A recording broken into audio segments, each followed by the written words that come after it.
Facebook ও WhatsApp বন্ধ থাকায় পাবনায় ব্যাপক ক্ষতিগ্রস্ত হয়েছে সামাজিক যোগাযোগ মাধ্যম ভিত্তিক ব্যবসা বাণিজ্য। উদ্যোক্তারা নিতে পারেনি পণ্যের অর্ডার এবং গ্রাহকের কাছে সময়মতো সরবরাহ করতে পারেনি পণ্য। ফলে হুমকিতে পড়েছে ই কমার্স ও এফ কমার্স ভিত্তিক এই খাত।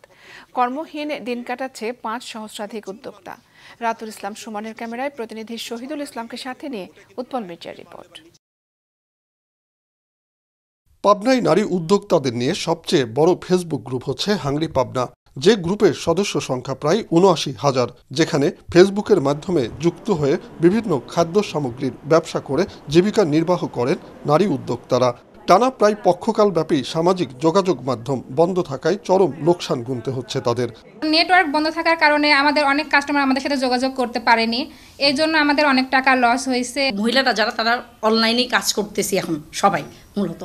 এখন যে সাময়িক প্রেক্ষাপটের জন্য যে অনলাইনটা কিছুদিন বন্ধ ছিল, এটা আমরা মোটামুটি অনলাইন বেস যারা বিজনেসম্যান সবাই প্রচুরভাবে ক্ষতিগ্রস্ত হয়েছি। হাংরি পাবনা গ্রুপের মাধ্যমে আমার রানীর উগ্রতার অগ্রযাত্রা শুরু। আমার প্রতিদিন কয়েকজন মানুষের ক্যাটারিং সার্ভিস চলে, কিন্তু এই নেটওয়ার্ক বন্ধের জন্য পুরো ক্যাটারিং সার্ভিসটাই বন্ধ আছে। আমাদের সবারই হোমমেড খাবারের বিজনেস, আর হোমমেড খাবার ইন্টারনেট ছাড়া নেট ছাড়া একেবারেই অসম্ভব। সারা বাংলাদেশে যারা আমরা মেয়েরা ঘরে কাজ করছি সবাই ক্ষতিগ্রস্ত হয়েছেন। এমনকি কুরিয়ারে যেসব মালপত্রগুলো ছিল তারা সেগুলোও নষ্ট হয়েছে। অনেক উদ্যোক্তাই খাদ্য সামগ্রী সহ পণ্যের অর্ডার নিতে পারেননি। এই গ্রুপের অ্যাডমিনের হিসাবে বন্ধের পর থেকে এ পর্যন্ত গ্রুপ সদস্যদের লোকসানের পরিমাণ প্রায় কোটি টাকা। 5-স্টার রেটিং প্রাপ্ত বিএলডিসি টেকনোলজির Walton super saver ceiling fan 65% পর্যন্ত বিদ্যুৎ বিল সাশ্রয় করে আপনাকে রাখে প্রশান্তিতে। ওয়ালটন ফ্যান হাওয়া বদলে দেয়। প্রতি মাসে আমাদের প্রায় 1 থেকে 1.5 কোটি টাকার পণ্য তারা বিক্রি করে সংসার চালান। এই 15 দিন বিদ্যুৎ নেটওয়ার্ক না থাকার কারণে আমাদের প্রায় 50 থেকে 60 লক্ষ টাকার ক্ষতি হয়েছে।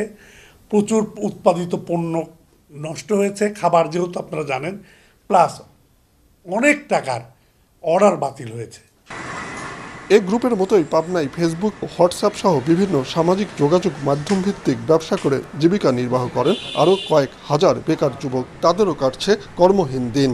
আমাদের মূল বিজনেসটা ডিপেন্ড করে হচ্ছে ইন্টারনেট এবং ফেসবুকের উপরে, কিন্তু এই ইন্টারনেট এবং ফেসবুক ডাউন হওয়ার কারণে আমরা কিন্তু লাখ লাখ টাকার ক্ষতির সম্মুখীন হচ্ছি। আমরা আমাদের কাস্টমারের কাছে সঠিক সময়ের মধ্যে প্রোডাক্টগুলো ডেলিভারি দিতে পারতেছি না, এবং যেটা ডেলিভারি দিতে 2 থেকে 3 দিন সময় লাগতো সেটা এখন 7 দিন ওভার হয়ে যাচ্ছে।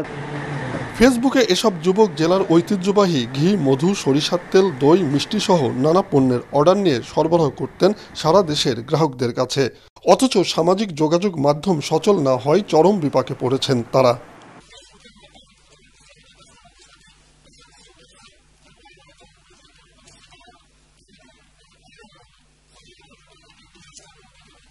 আমাদের এই নেট ব্যবস্থার সমস্যাটি সমাধান করে দ্রুত আমাদের এই স্মার্ট বাংলাদেশ গড়ার লক্ষ্যে ছোট উদ্যোক্তাদের সহায়তা কামনা করছি।